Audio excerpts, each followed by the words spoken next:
Hello good morning my dears, welcome to my YouTube channel Jio Shiksha. आज हम देखेंगे class 11th में अगला टॉपिक होगा कार्बनिक यौगिकों का वर्गीकरण एवं नामकरण, classification and nomenclature, classification and nomenclature of organic compound.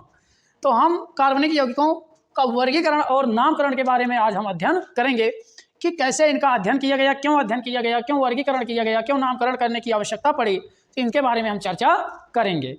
तो आप विस्तार पूर्वक देखिएगा, वीडियो को स्किप करके नहीं देखिएगा, तो आपको पूरा डाउट क्लियर हो जाएगा। तो देखिए, कार्बन के श्रृंखलन गुण, कार्बन के श्रृंखलन गुण तथा चतुर्थ संयोजकता के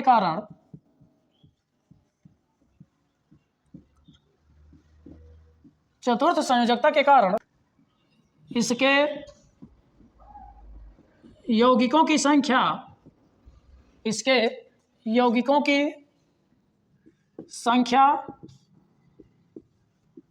अत्यधिक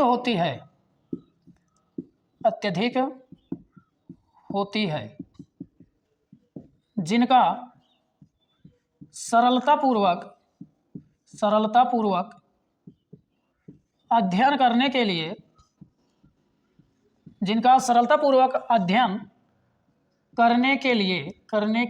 लिए उनका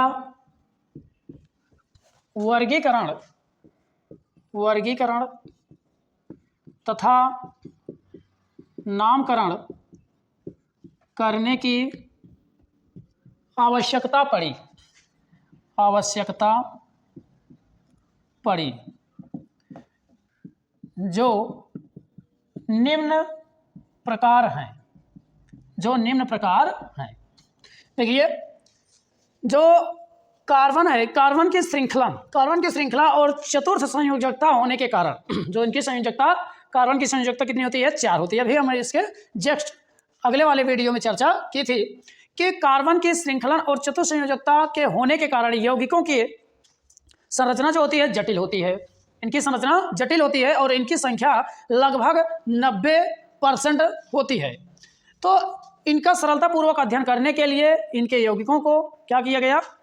वर्गीकृत किया गया, और वर्गीकरण करके उनका सरलतापूर्वक अध्ययन करने के लिए इनको अलग अलग श्रेणियों में बांटा गया, जो इस प्रकार हैं। पहले कार्बनिक यौगिक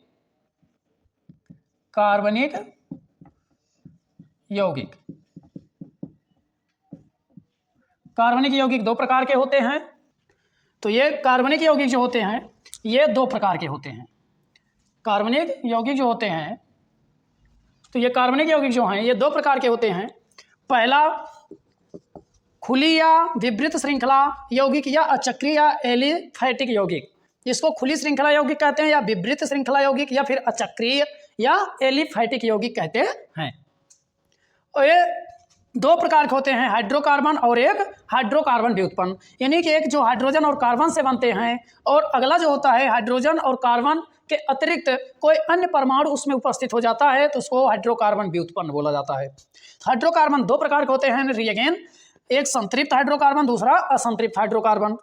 जिसमें एकल आबंध पाया जाता है वो संतृप्त हाइड्रोकार्बन, जिसमें दो बंध या त्रिबंध पाए जाते हैं वो असंतृप्त। तो इसलिए असंतृप्त पुनः 2 प्रकार के होते हैं, जिसमें एक डबल बॉन्ड एल्कीन होता है और जिसमें ट्रिपल बॉन्ड पाया जाता है एल्काइन होता है।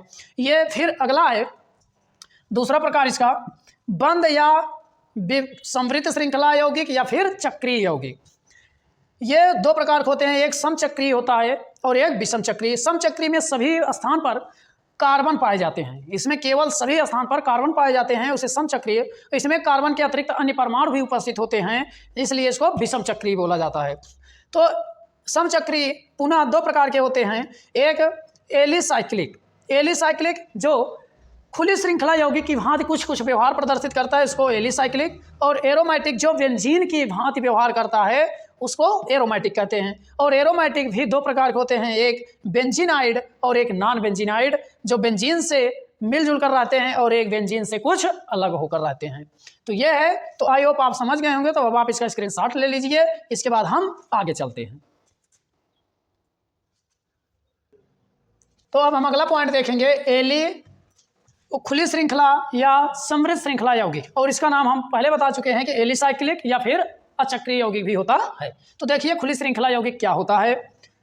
देखिए वह यौगिक जिनमें कार्बन श्रृंखला के अंतिम सिरे स्वतंत्र रहते हैं अर्थात परस्पर जुड़े नहीं होते हैं, खुली श्रृंखला यौगिक या विवृत श्रृंखला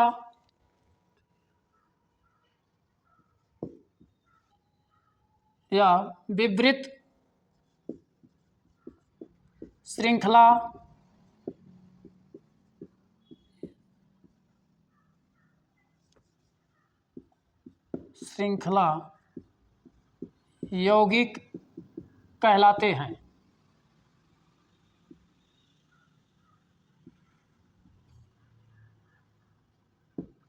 कहलाते हैं।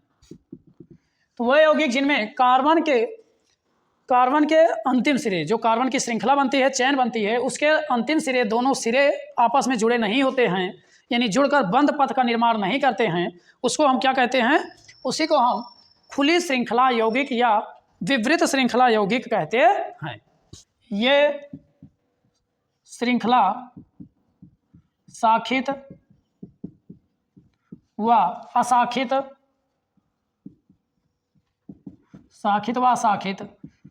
हो सकती हैं। तो ये जो श्रृंखलाएं बनती हैं शाखित और अशाखित भी हो सकती हैं, जैसे for example CH3 CH2 CH2 CH3 या CH3 CH CH3 CH3 या CH3 CH2 CH CH CH3 CH3 CH2 CH3। तो इस प्रकार ये श्रृंखलाएं शाखित या अशाखित हो सकती हैं। ये क्या होती हैं कि इनके दोनों सिरे, देखिए ये दोनों सिरे एक दूसरे से स्वतंत्र हैं, इसमें भी इनके दोनों सिरे क्या हैं? एक दूसरे से स्वतंत्र हैं। ये दोनों आपस में जुड़कर एक बंध नहीं बना रही हैं। अगर ये ऐसा करती तो यहाँ से CH2 होता है, ये ऐसे CH2 करके फिर ऐसे आ जाती, तो ये एक बंध पथ बन जाता। देखिए पूरा बंद इस प्रकार के अगर यौगिक बनते तो ये खुली चेन श्रृंखला नहीं होती, ये बंद चेन श्रृंखला होती। तो इसलिए ये क्या है? खुली चेन श्रृंखला है। तो अब हम अगला पॉइंट देखेंगे। तो एलिफैटिक यौगिकों को यानी खुली चेन श्रृंखला यौगिकों को इन्हें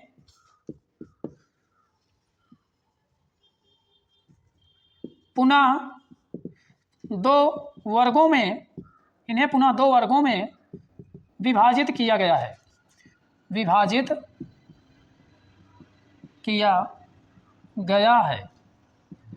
इन्हें पुनः दो वर्गों में विभाजित किया गया है। नंबर एक हाइड्रोकार्बन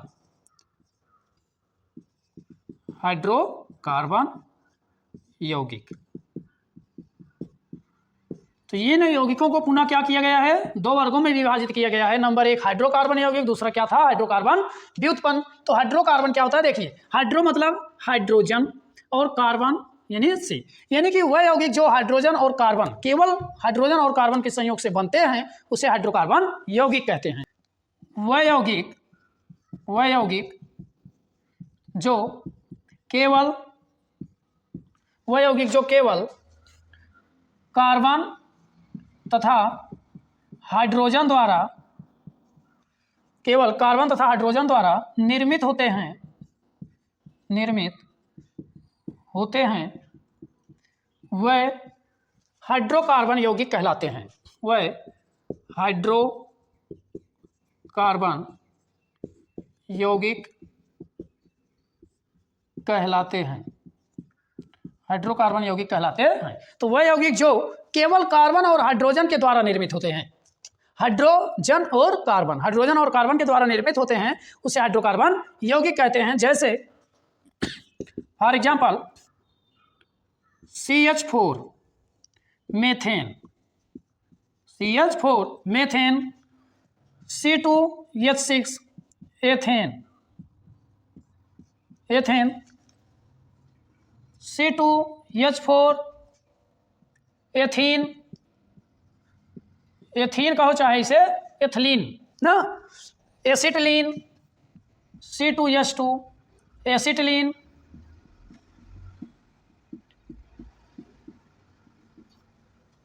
एसिटिलीन या इसे एथाइन भी बोलते हैं। तो ये जो होते हैं सब के सब हम देख रहे हैं कि हाइड्रोजन और कार्बन के द्वारा निर्मित हुए हैं, तो इनको हम क्या कहते हैं? हाइड्रोकार्बन यौगिक कहते हैं। नोट है, हाइड्रोकार्बन यौगिकों को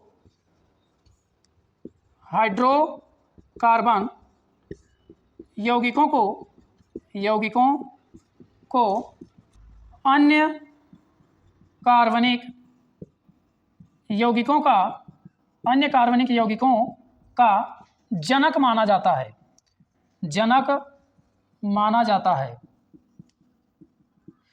तो हाइड्रोकार्बन यौगिकों को अन्य कार्बनिक यौगिकों का जनक माना जाता है। तो ये जो होते हैं हाइड्रोकार्बन यौगिक, ये जो अन्य कार्बन होते हैं चाहे जो भी होंगे उसमें अन्य परमाणु जो उपस्थित होते हैं उनका ये जनक माना जाता है। समझ गए होंगे, तो अब आप इसका स्क्रीनशॉट ले लीजिए। इसके बाद हम अगला पॉइंट देख लेते हैं। तो जो हाइड्रोकार्बन होते हैं, या हाइड्रोकार्बन पुनः दो प्रकार के होते हैं। नंबर 1 संतृप्त हाइड्रोकार्बन, संतृप्त हाइड्रोकार्बन यौगिक, सैचुरेटेड हाइड्रोकार्बन कंपाउंड। तो देखिए संतृप्त हाइड्रोकार्बन यौगिक क्या होता है कि कार्बन के बीच अगर एकल आबंध उपस्थित होगा तो इस प्रकार के कार्बनिक यौगिकों को हम क्या कहेंगे? संतृप्त हाइड्रोकार्बन। लिखिए, वह कार्बनिक यौगिक जिसमें प्रत्येक कार्बन परमाणुओं के बीच, वह कार्बनिक यौगिक जिसमें प्रत्येक कार्बन परमाणुओं के बीच एकल आबंध, सिंगल बॉन्ड, एकल आबंध उपस्थित होता है,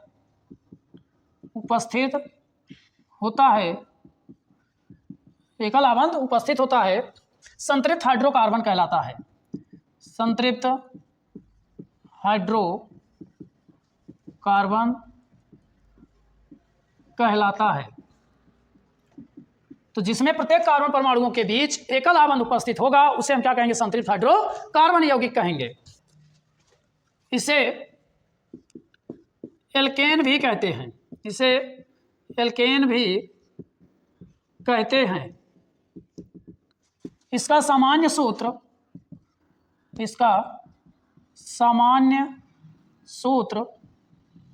CnH2n+2 होता है।